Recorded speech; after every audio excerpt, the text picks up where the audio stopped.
Reka dutembere igihugu cya Tanzania, igihugu cyahoranye ituze, umuco n'imiyoborere ihamye kuva ku gihe cya Nyerere kugeza mu mpera z'ukwezi gushize, aho cyatangiye guhindura isura haba imbere mu gihugu ndetse no ku ruhando mpuzamahanga. Ni Tanzania ya mwarimu Julius Kambarage Nyerere, umugabo wasize amateka akomeye mu kubaka ubumwe n'indangagaciro za Afurika. Ariko se ubu Tanzania iragana he? Ni iki cyahinduye icyerekezo cyayo kuva mu myaka 60 ishize kugeza uyu munsi? Ikaze kuri Ni Gospel TV, tubane mu kiganiro.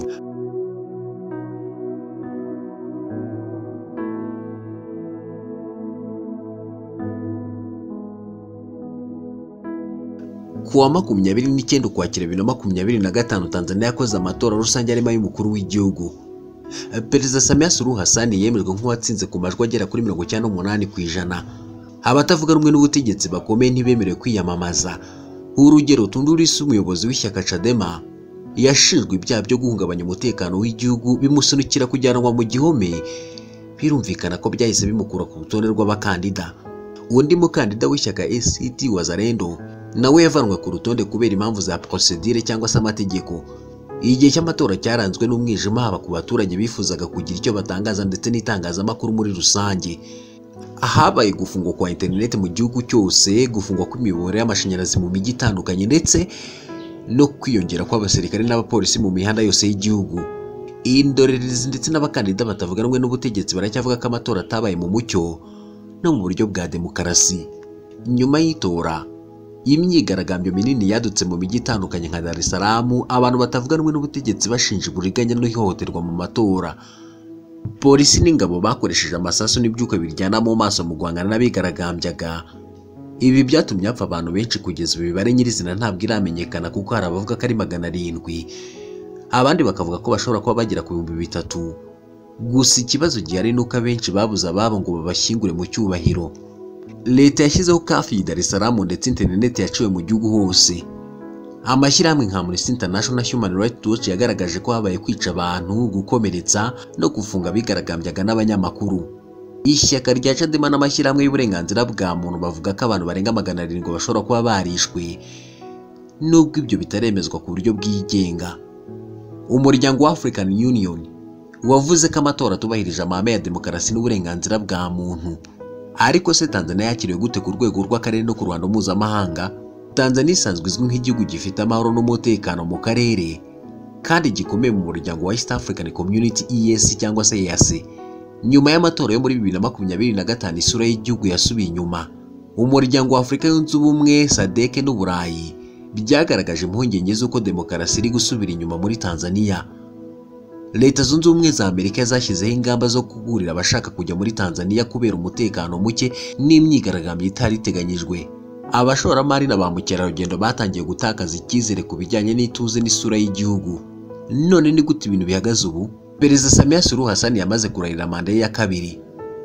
Bamwe mu bayobozi b'amashyaka atavuga rumwe n'ubutegetsi bararekuwe by'agateganyo, ariko abandi baracyafunze. Guverinoma yavuze ko ishaka ibiganiro n'abatavuga rumwe nayo, ariko abatavuga rumwe na leta basaba iperereza ryigenga ku bwicanyi n'isesengura ry'uburyo amatora yakozwemo uburiganya. Imiryango mpuzamahanga isaba iperereza ryigenga, guha abaturage ubwisanzure bwo kugaragaza ibitekerezo n'ivugururwa ry'amategeko y'amatora. Gusa iyi myigaragambyo n'ubwicanyi byagaragaje ikibazo gikomeye cyo kubura demokarasi n'ubwisanzure mu gihugu. Ku rwego rw'ubukungu, ibi bintu bishobora kugira ingaruka ku bashoramari, ubukerarugendo n'ubufatanye bwa EAC cyangwa se EAC. Ku baturage hakomeje kugaragara gukena, uburakari n'ubwoba bwo kugaragaza ibitekerezo. Ibyo rero bizemezwa mu mezi ari imbere bitewe n'uko leta izitwara mu iperereza, gufungura impirimbanyi ndetse no gushyiraho inzira y'ubutabera n'amahoro.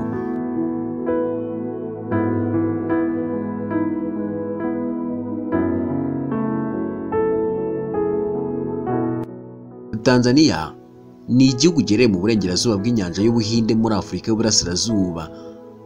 Gifite imiterere yihariye kuko n'ubundi kigizwe na Tanganyika ndetse n'ibirwa bya Zanzibar biri mu nyanja y'Ubuhinde. Gifite ubuso bungana na kilometero kari mu 945. Kikaba kimwe mu bihugu binini muri Afurika. Tanzania ifite ururimi rw'igihugu ari rw'Igiswahili, naho Icyongereza gikoreshwa mu bucuruzi n'uburezi. Ifite abaturage barenga miliyoni 67, bakaba barangwa n'amahoro n'umuco wo gukunda igihugu.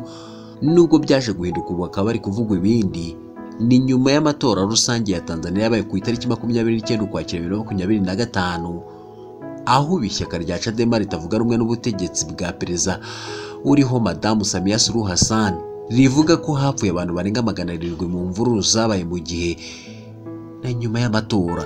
Tanzania ihana imbibi n'ibihugu birimo Kenya na Uganda mu majyaruguru, u Rwanda n'u Burundi ndetse na Repubulika Iharanira Demokarasi ya Kongo mu burengerazuba, naho mu majyepfo haza Zambia, Malawi na Mozambique, mu burasirazuba hakaza inyanja y'Ubuhinde.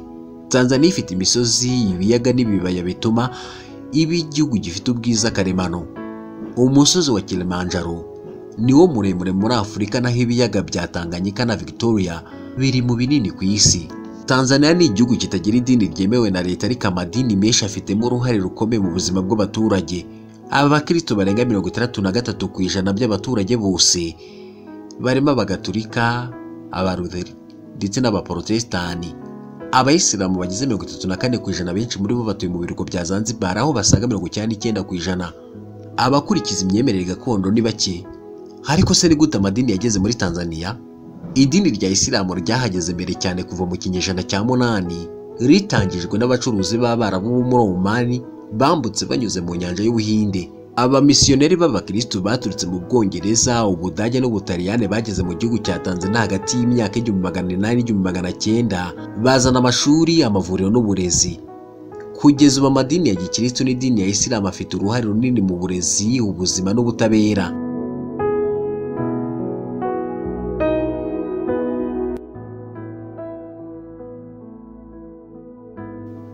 Tanganyika yari koloni y'Abadage kugeza mu 1918, ubwo yafatwaga n'Abongereza bakayigira British Trust Territory. Tanganyika yabonye ubwigenge ku itariki 9 Ukuboza 1961, naho Zanzibar yabonye ubwigenge ku itariki 19 Ukuboza 1963. Kuwa 26 Gicurasi 1964 nibwo byombi byahujwe bigakora igihugu kimwe cyitwa United Republic of Tanzania. Izina Tanzania ryaturutse rero mu magambo Tanganyika na Zanzibar, dore uko Tanganyika na Zanzibar byiyunze. Mbere yo kwiyunga, Zanzibar yari igihugu cyigenga gishingiye ku bwami bwa sultani b'Abarabu bakomokaga muri Oman.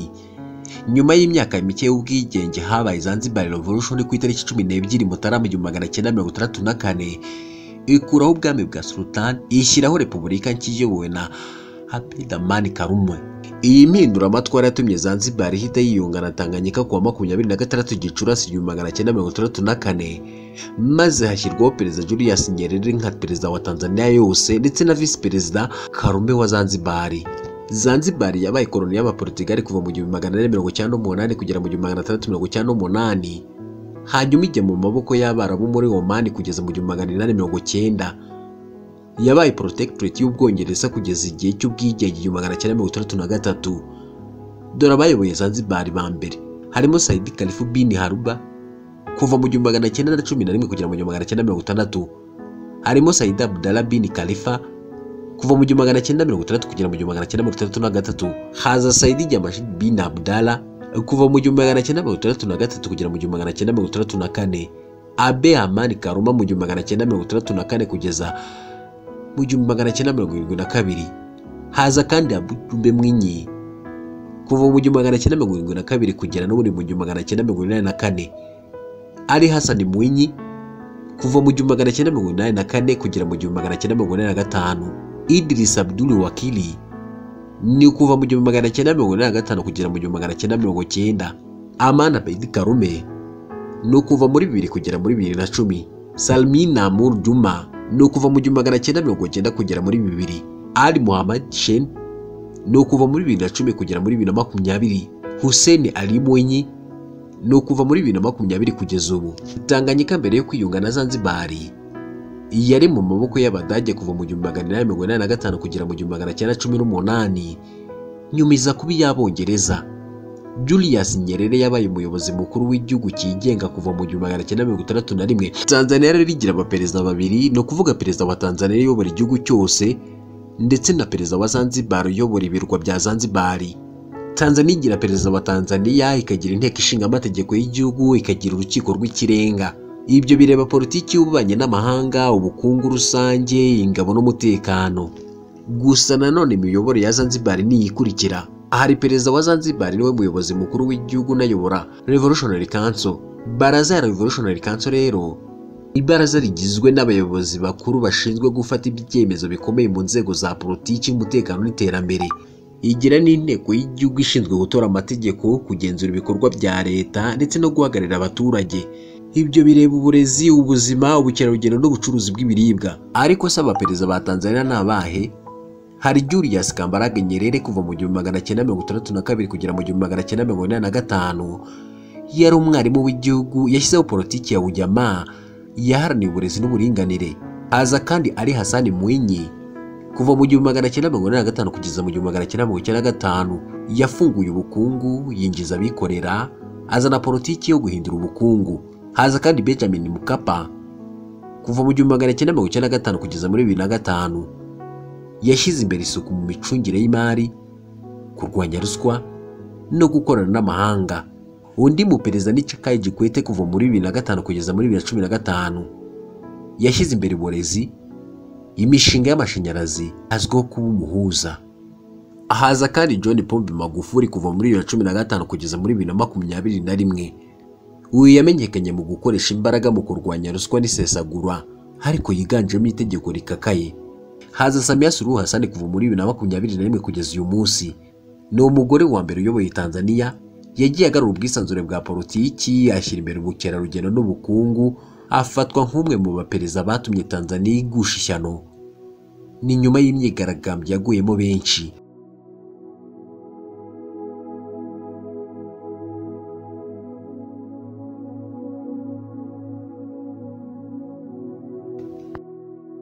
Reka tuvuge no ku iterambere rya Zanzibar n'irya Tanzania muri rusange. Zanzibar ubukungu bwayo bushingiye ku bukerarugendo, isukari, uburobyi, ibiribwa bya Stone Town bikurura ba mukerarugendo baturutse ku isi yose. Leta yashyize imbere gahunda yo kubyaza amahirwe y'inyanja n'ubukerarugendo bw'ikirere. Naho Tanzania yose ubukungu bwayo bushingiye ku buhinzi nk'ikawa, icyayi, ipamba, umuceri n'imyumbati. Haza amabuye y'agaciro, ubukerarugendo, gahunda ya Vision 25 yari igamije kugira Tanzania igihugu cy'inganda n'ikoranabuhanga. Iki gihugu gifite ibyanya nyaburanga bitandukanye nka Serengeti National Park, inyamaswa zimukira buri mwaka. Hari Ngorongoro Crater, ahantu hakomeye mu bukerarugendo bwa UNESCO. Haza kandi Tarangire National Park ifite inzovu nyinshi cyane, Mikumi National Park, inyoni n'imbogo nyinshi hafi ya Dar es Salaam niho yibereye. Dore urutonde rw'inyamaswa nyinshi kandi zizwi ushobora kubona muri pariki za Tanzania zavuzwe haruguru. Muri Serengeti National Park, inyamaswa zimukira buri mwaka ni inzovu, intare, ingwe, imbogo, antilope z'amoko atandukanye n'izindi. Muri Ngorongoro Crater haza inzovu, intare, imbogo, zirafiki n'izindi. Muri Tarangire National Park haza intare, imbogo, kudu. Mikumi National Park haza imbogo, inzovu, intare, ingwe, impara n'izindi. Igihugu cya Tanzania kandi kigira ibibuga by'indege n'icyambu cya Dar es Salaam. Hari Julius Nyerere International Airport Dar es Salaam birumvikana, Kilimanjaro International Airport ifasha gusura pariki za Serengeti na Kilimanjaro. Haza kandi icyambu cya Dar es Salaam ni kimwe mu byambu binini muri Afurika y'Iburasirazuba, gihuza Tanzania n'ibihugu nk'u Rwanda, Burundi, Zambia, Malawi, Repubulika ya Demokarasi ya Kongo na Uganda. Tanzania ifite ubukungu bwinshi aho yari ifite GDP ya miliyari 85 z'amadolari y'Amerika muri 2024. Ibihugu bihahirana na Tanzania cyane harimo ibihugu byo muri EAC n'ibihugu bya SADC ndetse Ubushinwa n'Ubuhinde. Ifite amabuye y'agaciro menshi, ubucuruzi bw'amasoko mpuzamahanga ndetse n'ubukerarugendo bwinjiza miliyari nyinshi. Ni umunyamuryango wa EAC, SADC, Afurika yunze ubumwe, bikayifasha mu bucuruzi bw'akarere. Nanone kandi Tanzania ifite ahantu nyaburanga hakurura ba mukerarugendo. Hari umusozi wa Kilimanjaro, Serengeti National Park, Ngorongoro Crater, Zanzibar Islands, Lake Victoria na Tanganyika, Mafia Island Marine Park n'ahandi.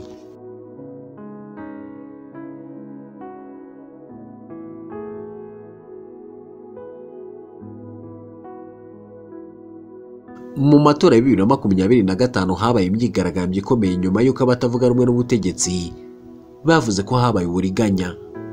Abaturage benshi baguye mu mijyi nka Dar es Salaam, Arusha, na Mwanza, aho bivugwa ko n'ubundi abarenga 700 bishwe mu gihe cy'imyigaragambyo. Polisi n'ingabo boherejwe mu mihanda guhangana n'abigaragambyaga, interineti ivanwaho by'agateganyo ndetse n'umuriro ukurwaho hamwe na hamwe. Loni n'imiryango mpuzamahanga yasabye ubushishozi no kubahiriza uburenganzira bwa muntu kandi ko bose bavuze ko amatora yabaye nta hame na rimwe rya demokarasi ryubahirijwe mu matora. Kugeza ubu Tanzania iri mu bihe bigoye, aho abenshi bavuga ko babuze imibiri y'ababo ngo babashyingure mu cyubahiro. Tanzania cyari igihugu cy'amahoro, cy'ubukungu butera imbere n'amateka ahereye yo kwiyunga no kubana neza. Gusa ubu tuvugana hajemo kidobya Tanzania, mwarimu Julius Kambarage Nyerere yisanga munsi y'umurongo utukura mu bijyanye no kutubahiriza uburenganzira bwa muntu. Abantu barishwe ndetse biba ikintu gishize icyasa kuri Perezida Samia Suluhu Hassan hadashobora kubona uko yiyambura. Ubusanzwe Tanzania cyari igihugu cyubatse isura y'umuco n'ubumwe n'ubumuntu, kikaba icyitegererezo muri Afurika y'Uburasirazuba mu miyoborere, ubukerarugendo n'ubukungu. None ubu isura yarahindutse, isi iri kubona Tanzania nk'ahantu hateye ubwoba no gutemberera kubera amaraso ya Gen Z aherutse kumeneka mu gihugu cyose.